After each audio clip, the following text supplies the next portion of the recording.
मैं दशरथ चौधरी और तरंग क्लासेस के माध्यम से एक बार पुनः सभी विद्यार्थियों का बहुत बहुत स्वागत। मित्रों, आज हमारी राजस्थान जीके की तीसरी क्लास। इनसे पहले हमने 2 क्लास लगा ली है जो प्लेलिस्ट में उपलब्ध है, अवेलेबल है, वहाँ जाकर आप देख सकते हैं। और ये तीसरी क्लास जो विशेषकर BSTC और PTET और पटवार के लिए है, राजस्थान पुलिस को भी शामिल किया है। और इनमें से आप लगभग BSTC के जो भी विद्यार्थी एग्जाम देने जा रहे हैं, मैं आपको आशा नहीं बल्कि पूर्ण विश्वास दिलाता हूँ कि एक भी प्रश्न आप जब भी एग्जाम में बैठो उनसे पहले ये सॉल्व करें। ये आपको बहुत ही हेल्पफुल रहेंगे आपके लिए। तो इसी के साथ ज़्यादा टाइम मैं नहीं लूँगा अब की बार। पहला ही प्रश्न आपकी स्क्रीन पर शो हो रहा है। गुमान शाही सिक्के प्रसिद्ध हैं। 4 ऑप्शन से कोटा, अलवर, झालावाड़ और करौली। राइट आंसर बताना है। 5 सेकंड का टाइम है। मित्रों देखो, इसका राइट आंसर ए हो जाएगा कोटा में। अलवर, झालावाड़ और करौली में नहीं है। अब बताओगे तो क्या है करौली में? एक प्रश्न है, सीधे 3 प्रश्न बनाता हूँ। झालावाड़ में मदन शाही सिक्के हैं, ठीक है, झालावाड़ नहीं होगा, अलवर में नहीं, करौली में नहीं, ये राइट है। अब एक इम्पोर्टेंट सिक्का और है, चांदोड़ी। ये जो चांदोड़ी सिक्का है वो अपना मेवाड़ का प्रसिद्ध है, ये आपको ध्यान में रखना है। एक दूसरा एक और मैं सिक्का लेता हूँ, तमसा शाही। ये भी बहुत अच्छा सिक्का है, धौलपुर का फेमस है, ये भी आपको ध्यान में रखना। ये 2 सिक्के आपको ध्यान में रखना। और तीसरा सिक्का है कोटा का। कौन सा? गुमान शाही। हालांकि अखेराज ये अपने नाम से स्पष्ट जैसलमेर का है, और बाकी तो बस जैसे ही आप ऑप्शन मिलेंगे कर लोगे। लेकिन ये 3 सिक्के बहुत इंपॉर्टेंट है, ये घूम फिर कर एग्जाम में आते रहते हैं। चलिए नेक्स्ट क्वेश्चन आपकी स्क्रीन पर शो हो रहा है। राजस्थान में अशोक का अभिलेख कहाँ प्राप्त हुआ था? जयपुर, अलवर, कोटा और बूंदी। जयपुर, अलवर, कोटा और बूंदी। मित्रों यहाँ पर मैं बता देता हूँ, गुप्तकालीन शासक अशोक के समय की यहाँ पर बात हो रही है। और अपने को पता है ये इसका राइट आंसर हो जाएगा बी नहीं बल्कि ए होगा, जयपुर होगा। बैराट जयपुर में बौद्ध धर्म से संबंधित है ये। और यहाँ पर अशोक के शिलालेख मिले थे। कौन सा शिलालेख? यहाँ पर बाबरू का शिलालेख भी जयपुर में मिलता है, वहीं से अशोक का शिलालेख मिला है। ये आपको ध्यान में रखना है, ठीक है। नेक्स्ट तीसरा क्वेश्चन, पृथ्वीराज विजय की रचना किसने की?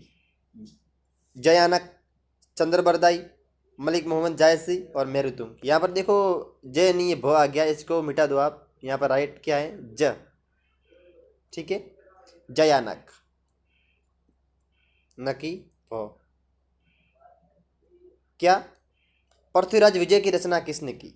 जयानक, चंद्रबरदाई, मलिक मोहम्मद जायसी और मेरुतुंग। यहाँ पर आप कंफ्यूज मत होना। एक तो अपना ग्रंथ मिलता है पृथ्वीराज राष्ट्र और दूसरा मिलता है विजय। यदि आपको प्रश्न में विजय मिलता है और आपको ऑप्शन 4 मिल जाए तो आप राइट करना जयानक। यदि पृथ्वीराज रासो मिल जाता है तो राइट करना चंद्रबरदाई। यहाँ पर बी नहीं करना आपको। मित्रों कंफ्यूज एग्जाम में कभी नहीं होना है। जो भी कंफ्यूज वाले होते हैं उसके कंसेप्ट क्लियर कर लो। राजस्थान जीके में आपका एक भी प्रश्न गलत नहीं होगा। नेक्स्ट, यहाँ पर मेरुतुंग तो मोहम्मद जैसी का कोई लेना देना नहीं है, ठीक है। चौथा क्वेश्चन, हसमत वाला राजा किसे कहते हैं? 4 ऑप्शन है, 5 सेकंड का समय है। थोड़ी सी मैं आपको हिंट बता देता हूँ, ये मारवाड़ का शासक था। अब आप समझ जाइए, हालांकि सभी मारवाड़ के ही मैंने डाले हैं इसमें। मानसिंह भी आपको पता हो तो नाथ संप्रदाय का, ये भी मारवाड़ का था। और राय सिंह ये बीकानेर का, एक ध्यान रखना आप। और राव सुंदर सेन और मालदेव। मालदेव के पिताजी का नाम पूछे तो गंगा सिंह था। इसका राइट आंसर है ऑप्शन नंबर बी, मालदेव। और मालदेव के पुत्र का नाम पूछे तो राव सुंदर सेन भी था, मोटा राजा उदय सिंह भी था, यह भी आपको ध्यान में रखना है। राम सिंह भी था, ठीक है। और एक प्रश्न आता है, नाथ संप्रदाय का प्रमुख केंद्र जोधपुर में है, किसे श्रेय दिया जाता है? तो मानसिंह को। अब कभी कभी ऐसा प्रश्न आ जाता है कि जब ये मानसिंह थे तो इसका एक गुरु का नाम था आयसनाथ। क्या नाम था? आयसनाथ। और आयसनाथ ने इसको आशीर्वाद दिया था जोधपुर का शासक बनने का, राजगद्दी संभालने को, और वह बन भी गए थे, ठीक है। तो ये मानसिंह इस आयसनाथ का बहुत सम्मान किया करता था, ये भी आपको ध्यान में रखना है। हालांकि प्रश्न इतना डीपली नहीं पूछेगा, लेकिन फिर भी आपको ध्यान में रखना है।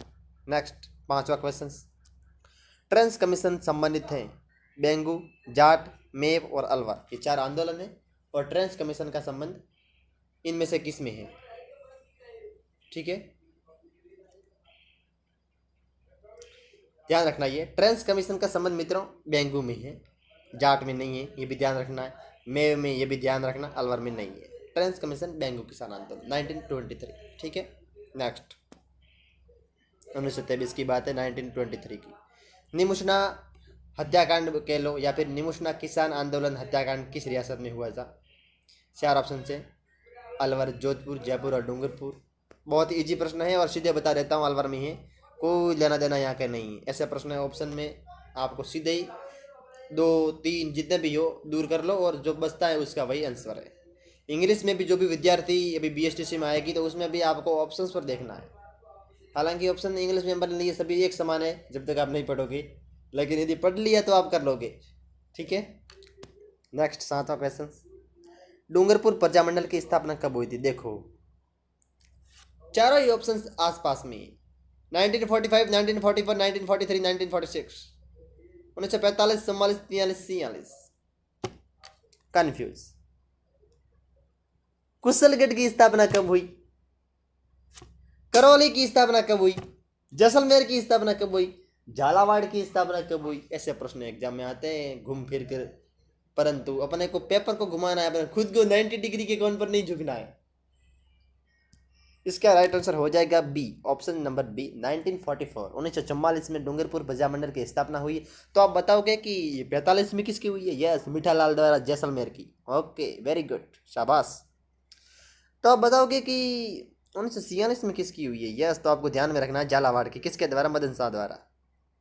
ओके, ऐसे प्रश्नों आपको, यदि आपका कंसेप्ट क्लियर है तो राजस्थान जी के तो क्या आप सेकंड ग्रेड और फर्स्ट ग्रेड का भी लगभग लगभग 30 प्रश्न आते हैं, उनमें से आप 10% राइट करोगे। ये भी मैं आपको बताता हूँ, बिना तैयारी के विद कंसेप्ट अच्छी बुक्स पढ़िए, ज़्यादा से ज़्यादा प्रैक्टिस लगाइए, कौन सा भी एग्जाम दीजिए, आप सक्सेस हो। आई कैन डू इट, आप सब कुछ कर सकते हो, वी कैन डू इट। ठीक, हम सब कुछ कर सकते हैं, बस एबल होना चाहिए, उसकी योग्य होना चाहिए। ज़्यादा से ज़्यादा पुस्तकों को पढ़िए, ज़्यादा से ज़्यादा अपने पुस्तकों को मित्र बनाइए। जो हम फालतू के मित्र बनाते हैं उनको 1 2 साल के लिए उससे थोड़ी सी दूरी बनाए रखिए और किताबों को मित्र बनाइए, आपकी लाइफ बन जाएगी। उसके बाद में जिससे आपको मित्रता करनी है कर लीजिए। स्क्रीन पर शो हो रहा है सिपको आंदोलन का संबंध है मारवाड़, जयपुर, नागौर, आमेर। 4 ऑप्शन है। ये तो बहुत फेमस है, बहुत फेमस। वनों का संबंधित यह आंदोलन है, वनों से संबंधित। हालांकि यहाँ पर अपने राजस्थान में 2 बार चिपको आंदोलन, जिसके एक उपाधि भी देते हैं अपन, अमरता देवी संरक्षण, इसके खेजड़दी बलिदान आपको पता होगा, 1733 की बात है, अभय सिंह के काल की, जोधपुर का। ठीक है, ये भी आपको ध्यान में रखना है। तो इसका राइट आंसर हो जाएगा option number A, Marwar. Jaipur, Nagaur, Ajmer, Ajmer या फिर आमेर नहीं होगा। ठीक है, आमेर आमेर कहाँ पड़ता है ये भी आपको ध्यान में रखना है, जयपुर में। कौन सा स्थान कहाँ पर है, भूगोल की दृष्टि से भी आपको जानकारी होनी चाहिए, कला, संस्कृति, इतिहास, राजनीति, सभी से। नेक्स्ट 9th, अणुव्रत आंदोलन की शुरुआत की थी? 4 ऑप्शन से आचार्य तुलसी, चाणक्य, कोमल कोठारी और मेरुतुंग। प्रिय मित्रों, एक बार पुनः मैं आप सभी विद्यार्थियों को बताना चाहूँगा, ज़्यादा से ज़्यादा हमारे चैनल पर आगे आइए। आप प्ले लिस्ट में जाकर क्रम wise part 1, part 2, part 3, part 4, part 5 ऐसे ऐसे पढ़िए। एग्जाम से पहले प्रश्नों को सॉल्व कीजिए। हमारे चैनल को सब्सक्राइब कीजिए, लाइक कीजिए, जिसके माध्यम से हम आप तक पहुंच पाएंगे, हमारा नोटिफिकेशन आप तक पहुंचेंगे और उसके माध्यम से आप और हम रूबरू होंगे। तो हम बहुत प्रश्नों के यहाँ पर बहुत सारे बनाएंगे, हिस्ट्री, भूगोल के अलग, फिर हिस्ट्री के भी अलग करेंगे, कला संस्कृति क्लास भी अलग लगाएंगे, राजनीति के भी लगाएंगे, क्वेश्चंस भी लाएंगे। वो सब कुछ डाल देंगे आपके पास मैटर जो गत वर्षों में आए हुए और आने वाले और नए प्रश्न हैं। एक अच्छी बुक्स पढ़िए कोई भी, उसके बाद ये प्रैक्टिस सेट मिलाइए, यही एक अच्छे विद्यार्थी की पहचान होती है। इसका राइट आंसर है ए, आचार्य तुलसी, चाणक्य, कोमल कोठारी कोई जरूरत नहीं है यहाँ पर। ऑप्शंस को देखिए, ऑप्शंस को काटना सीखिए और प्रश्नों को राइट कीजिए। ठीक है, दूधवा खारा आंदोलन प्रसिद्ध हैं, जोधपुर, चूरू, बीकानेर, धौलपुर। यहाँ पर विद्यार्थी कन्फ्यूज 2 ऑप्शन में होगा, 2 तो निकाल देगा। धौलपुर का कोई लेना देना नहीं है, जोधपुर का कोई लेना देना नहीं है, तो आपको कि चूरू या बीकानेर। राइट आंसर है इसका चूरू, बीकानेर नहीं है, ध्यान रखना। ये दूधवा खारा आंदोलन चूरू का प्रसिद्ध है, न कि बीकानेर का, ये भी गलत है। ओके, यहाँ पर अपने चूरू में एक अभ्यारण्य भी पड़ता है तालसा पर, जो गुरु द्रोणाचार्य की कर्मस्थली है। कृष्ण मृग भी यहाँ पाए जाते हैं। इस प्रकार के यदि आप प्रश्न कंपेरिजन में करके पढ़ोगे तो आपके कंसेप्ट बहुत ज़्यादा क्लियर होंगे और उसके माध्यम से आप नौकरी को प्राप्त होगे। अपना जो सपना है उसको आप प्राप्त करोगे। ठीक है।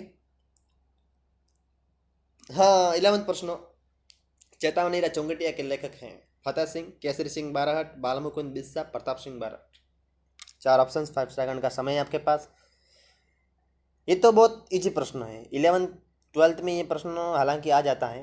इसके बारे में तो पूरा अपने को 1 2 20 लाइनें लिखनी पड़ती है। यहाँ पर तो केवल मैंने इतना ही पूछा है कि लेखक कौन है। राइट आंसर क्या है?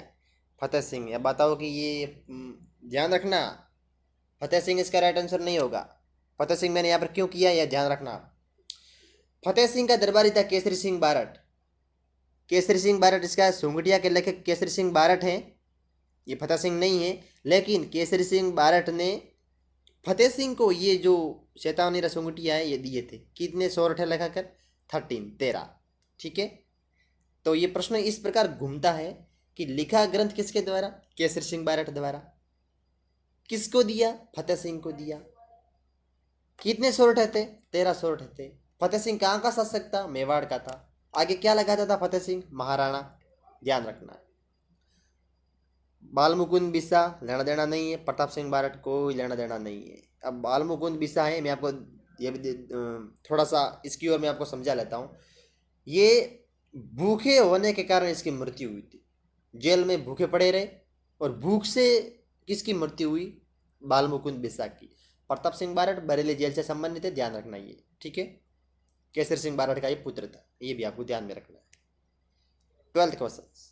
तसीमो कांड किस जिले का प्रसिद्ध है? धौलपुर, करौली, अलवर, टोंक। अच्छा प्रश्न है, सीधे बता देता हूँ। तसीमो कांड धौलपुर का है, करौली, अलवर और टोंक का कोई लेना देना नहीं है। लेकिन मैं आपको एक थोड़ा सा कंसेप्ट और क्लियर करूंगा कि ये दूसरे ऑप्शंस में क्या है। देखो ये जो टोंक है इसमें खस घास पाई जाती है। टोंक जिले में खस घास पाई जाती है, ये भी आपको ध्यान में रखना है। लेकिन ध्यान रहे सवाई माधोपुर में भी खस घास पाई जाती है, ये भी आपको ध्यान में रखना है। ठीक है। नेक्स्ट। अब थोड़ा और मैं बताना चाहता हूँ लेकिन फिर वीडियो बड़ा हो जाएगा। हालांकि करौली, अलवर इसमें भी बहुत सारे कंसेप्ट है। मैं अगले वीडियो में आपको बताऊंगा इसका पार्ट 4 में। इसमें इतना ही बहुत है। 2 बातें ध्यान में रखनी है। एक तो आपको क्या खसगास कहाँ पाई जाती है? टोंक और सवाईमाधोपुर में।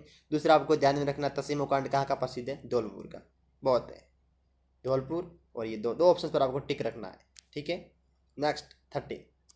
राजस्थान के एकीकरण का श्रेय दिया जाता है 4 ऑप्शन से और इसका राइट आंसर है ऑप्शन नंबर, आप बताइए। बी राइट है, सरदार पटेल को। लेकिन ध्यान रखना हीरालाल शास्त्री नहीं है, पंडित नेहरू भी नहीं है, माणिक्यलाल वर्मा भी नहीं है। माणिक्यलाल वर्मा का संबंध जब एकीकरण हुआ था तो कहाँ था? मेवाड़ में था। हीरालाल शास्त्री का था कहाँ था? जयपुर में था। तो ये नहीं और पंडित नेहरू है ही नहीं। राइट आंसर क्या? ए। एकीकरण का श्रेय सरदार पटेल को दिया जाता है। नेक्स्ट। राजस्थान के एकीकरण के तहत अंतिम समय में शामिल होने वाला क्षेत्र था जोधपुर, सिरोही, अजमेर, मेरवाड़ और करौली। 2 ऑप्शन निकाल दो, 2 ऑप्शन में कंफ्यूज हो जाओ और होंगे भी आप। जोधपुर नहीं है, अच्छी बात है। करौली नहीं है, अच्छी बात है। तो क्या होगा? सिरोही है या फिर अजमेर मेरवाड़ा है? अब देखो सिरोही को कहाँ किया था? 26 जनवरी 1950 की बात करें तो सिरोही को विलय कर दिया था। ठीक है। लेकिन जो इसका जो क्षेत्र था आबू क्षेत्र, और उसको और अजमेर मेरवाड़ा को 1 नवंबर 1956 में किया था। ठीक है, 1956 में। तो इसका राइट आंसर क्या हो जाएगा? सी, न कि बी। देखो सिरोही को 1950 में किया था और अजमेर मेरवाड़ और आबू क्षेत्र को 1956 में किया था, 6 साल बाद में किया था। तो इसका राइट आंसर सी होगा, न कि बी होगा। ध्यान रखना ये भी। और करौली और जोधपुर को तो पहले ही कर दिया था, देखने की जरूरत ही नहीं है। हाँ, और आज का लास्ट प्रश्न है मित्रों 15। मत्स्य संघ में सम्मिलित रियासत है, ये आपको बताना है। 4 ऑप्शन है। भरतपुर है, कोटा है, झालावाड़ और कुशलगढ़ है। कौन सी जो संघ है मत्स्य, इसमें कौन सी रियासत है वो सम्मिलित है? हालांकि मैं आपको थोड़ी सी हिंट दे देता हूँ, 4 रियासत इसमें आती है। इसका राइट आंसर है ए, ये तीनों नहीं है। क्यों? कौन सी 4 है बता देता हूँ। अलवर भी है, भरतपुर भी है, धौलपुर भी है और करौली भी है। ये आपको ध्यान में रखना है। ये प्रश्न तो है केवल रियासत से संबंधित। अब ये आता है कि मत्स्य संघ को बाद में किस संघ में सम्मिलित कर दिया था? तो ये भी आपको ध्यान रखना। पंचम शरण है, उसमें इसको सम्मिलित कर दिया था। एकीकरण पढ़ो तो पूरा कंसेप्ट के साथ पढ़ो। कौन सी रियासत थी? कौन था, कौन नहीं था, किस में सम्मिलित हुई, किस में नहीं हुई, किसे श्रेय दिया जाता है, कहाँ का शासक कौन था, महाराज प्रमुख कौन था, राज प्रमुख कौन था, उपराज प्रमुख कौन था, कहाँ का था। जब ये पढ़ोगे तभी आपके कंसेप्ट क्लियर होंगे और वही नौकरी लगा इसमें। आजकल नौकरी लेना बहुत बड़ी बात, चुनौती हो गई है। लेकिन हाँ, जो विद्यार्थी सच्चे दिल और मेहनत करता है रात दिन, उसको नौकरी प्राप्त होती है। परंतु कभी कभी नहीं होती है, कंसेप्ट क्लियर नहीं होते, नहीं होती है, रट्टा मार करते नहीं होता है। कितना में रटोगे। आजकल हिंदी में वो प्रश्न आ रहे हैं जो रट्टा मार करते हैं फिर भी गलत होते हैं। क्यों? आजकल कंसेप्ट पर आधारित प्रश्न आते हैं। और अब इसमें तो कंसेप्ट क्या है, बस पढ़ा है। जितना ज़्यादा प्रैक्टिस उतना ज़्यादा आप परफेक्ट हो गए। तो आप सभी विद्यार्थियों का एक बार पुनः बहुत बहुत स्वागत। और इसका राइट आंसर है ए, भरतपुर। ज़्यादा से ज़्यादा आप हमारे चैनल को सब्सक्राइब करें, जिसके माध्यम से हम आप तक पहुंच भी जाते हैं और अच्छे अच्छे प्रश्न आपके सामने वो लेकर आएंगे जो आज तक आपने पेपरों में नहीं देखे होंगे। पेपरों में जो आज ने पेपर देखे ही नहीं आपने, तो वो आपके सामने हम लेकर आएंगे। नए प्रश्न भी लेकर आएंगे, अच्छी बुक से हमारे पास, उससे भी डालेंगे। और इसके अलावा जो भी बेटर अच्छा, जो मैटर आपको अच्छा मिलेगा वही हम आपके अनुसार लाते रहेंगे यहाँ पर। तो आज के लिए बस इतना ही, और फिर मिलेंगे कल। तब तक के लिए आप अपना ख्याल रखना। धन्यवाद।